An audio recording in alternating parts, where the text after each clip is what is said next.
One nation. One nation. One tribe. Gen Zs, we are the ones. This is our time. And not just online, but on the front line. Now, here today we come because of June 25th, that is Thursday this week. And this is our stand as we speak. The National Press Address.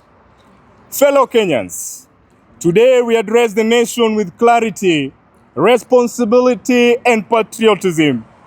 As we approach June 25th, many messages, announcements, and calls have been circulating regarding planned demonstrations. We therefore find it necessary to state our position clearly and without ambiguity as the Gen Zs of the Republic of Kenya. This is what we say and we firmly believe. There shall be no Gen Z's protest on Thursday, 25th June 2026, and we repeat it again. There shall be no Gen Z's protest on Thursday. Gen Z's power. Power! Our position is informed by one simple principle: the preservation of life and the pursuit of our ideals through wisdom, responsibility, and peaceful civic engagement. Before we proceed further, let us remind ourselves why the Gen Z's movement emerged in the year 2024. We did not rise because of political parties. We did not rise because of coalitions. We did not rise because of politicians. We did not rise because of activists. We rose because we desired a better Kenya. A Kenya free from corruption.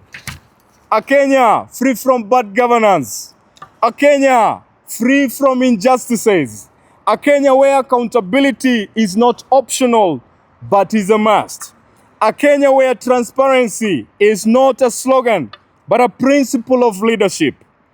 That remains our course up to date. One tribe. One nation. Nothing has changed. Political class, listen to this who wants to hijack the movement. Nothing has changed. However, what concerns many Kenyans is a growing attempt by various individuals to position themselves as custodians, spokespersons, and owners of the movement that was born from ordinary citizens. The Gen Z's movement was unique because it was organic, it was peaceful, it was citizen-driven, it was partyless, it was tribeless, it belonged to no individual and no political formation.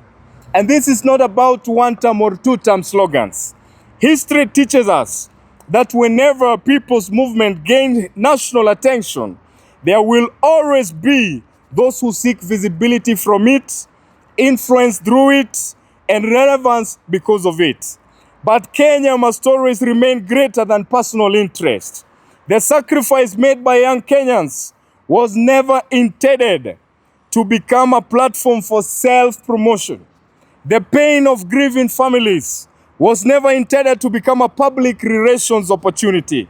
The blood that was shed was never intended to become political capital. As a movement, we believe remembrance should be conducted with dignity and wisdom. We honor those who lost our lives, our dear comrades. Comrades, power. Power. And we remember their courage. We remember their sacrifice. We remember their dreams for a better Kenya. But we do not believe that honoring them requires exposing more Kenyans to danger. We do not believe that remembrance requires risking more lives. We do not believe that commemoration requires adding more names to the list of the victims. As the saying goes, the highest respect we can pay to the fallen is not to create more fallen. Therefore, on Thursday, 25th of June 2026, we encourage all Kenyans to commemorate the day peacefully. Share the stories and photographs of our departed patriots. Take a moment of prayer whenever you are. Pray from your home, pray from your workplace, pray from your schools, pray from your place of worship, Pray for the families who continue to carry the burden of loss. Pray for justice. Pray for accountability. And pray for Kenya. At the same time, we shall continue to demand that all promises made regarding justice, accountability, and support for the affected families are fulfilled. The pursuit of justice does not end because there is no protest. Accountability does not depend on you occupying streets. Patriotism is not measured by how loudly one shouts, but by how faithfully one serves the nation. To the workers across the Republic of Kenya, go to the work. And to the business owners, open your business confidently without tension. To the students and teachers, go to schools without fear and anxiety. And to our fellow Kenyan young people, stay safe, stay united, stay vigilant, and remain committed to the values that brought us together in the first place. Let us remember that government comes and goes, politicians comes and goes, public figures comes and goes, but Kenya remains. And people of Kenya, because Kenya remains, we must protect both our principles and our people. The future we seek will not be built through division, manipulation, and opportunism. It will be built through unity, wisdom, courage, and unwavering commitment to the truth. And having said that, we must be very clear. When the Gen Zs came to the streets in the year 2024, nobody was paying our transport. Nobody was coercing you. Nobody came to lobby and came to influence and actually gaslight people to go to the streets. That is the political class. You are nowhere. Some of you are in those positions.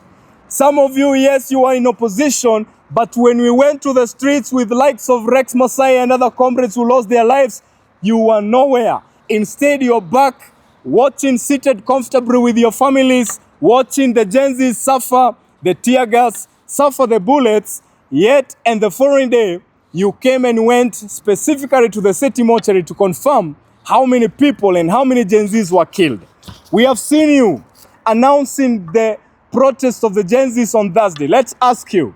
Yes, we came out as leaderless, but we want to ask you, good people, whether you are in opposition, whether you are in one term, whether you are saying Ruto must go, we are not for the government, neither are we for the opposition. Gen Zs, we are a political people, a conscious generation, and this is what our politicians should actually note. We are a conscious generation, different from you political class, because all you have is selfish ambitions. You want power, you want positions. Some of you we know, we are coming to this protest. You come with branded t-shirts, you bring your people named, and we can name them. Last time we had different names which actually came with branded t-shirt to the Gen Z's protest.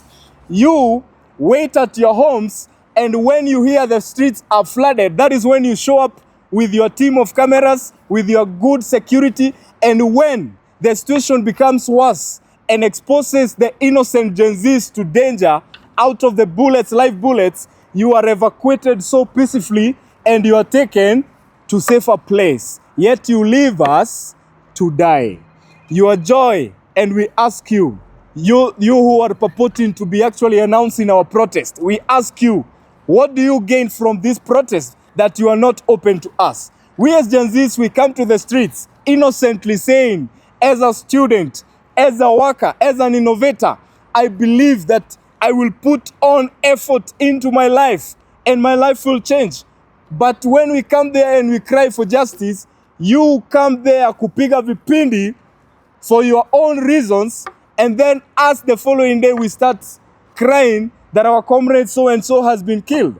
That one, opportunists, these exploiters, we want to tell you, enough is enough. And as Gen Zs, we have decided on Thursday we will commemorate our comrades in a different way because we are creative people.